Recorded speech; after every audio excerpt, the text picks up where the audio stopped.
Morning, this is episode 64 of the Asana Morning Podcast with a French toast.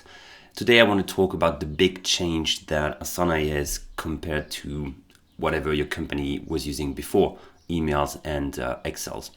There's a big shift when you go into Asana, specifically from email to Asana, because with email, you used to work with like an email being sent to everyone in CC, and then you all have discussions all together within the same email thread.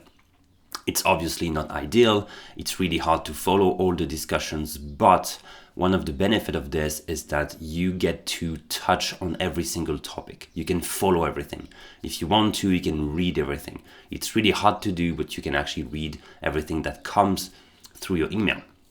The big change with Asana is that this massive email chain will be split into many small tiny discussions on many tasks, which is nice because you don't have to be involved on all of them. The problem is, as a manager specifically, it's really hard to know what's happening. You can't follow everything anymore. And even if you try and start using Asana by adding yourself on everything, I've seen people doing this. It just doesn't work. It doesn't scale because Asana, the way it works, will generate way more discussions, I believe, than the ones you had when you were working with email.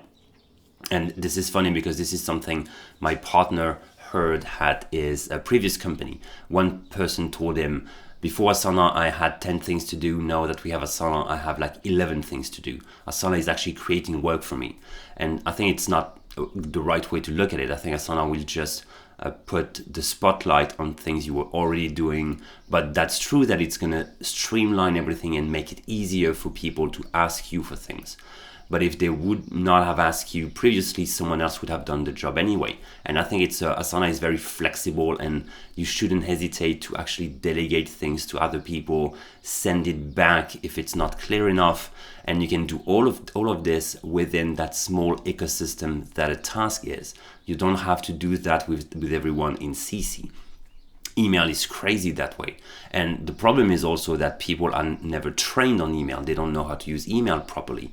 They don't know how to structure an email with bullet points and numbering the questions that they have and making sure you answer every single point. People are not trained on this. So I think when you go from a very old system that people are not trained for to a system that is very modern in its approach, and you get to train those people, it's a big shift, but I think it's really worth it. And we have seen many clients tell us it completely changed the way they work, completely changed their life. I know that we sometimes stumble upon people that tell us, I have used email for the past 20 years, it works well, I don't understand why I have to change anything.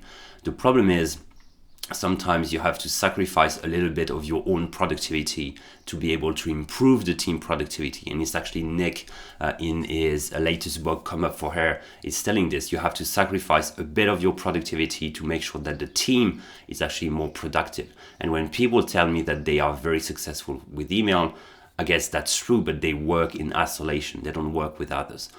So if you embrace Asana, if you start working with others, if you embrace the flexibility and the fact that you're going to have many tasks and they're going to be flowing around between people, I think you're going to be better off, and you're going to be working with more clarity and more peace of mind.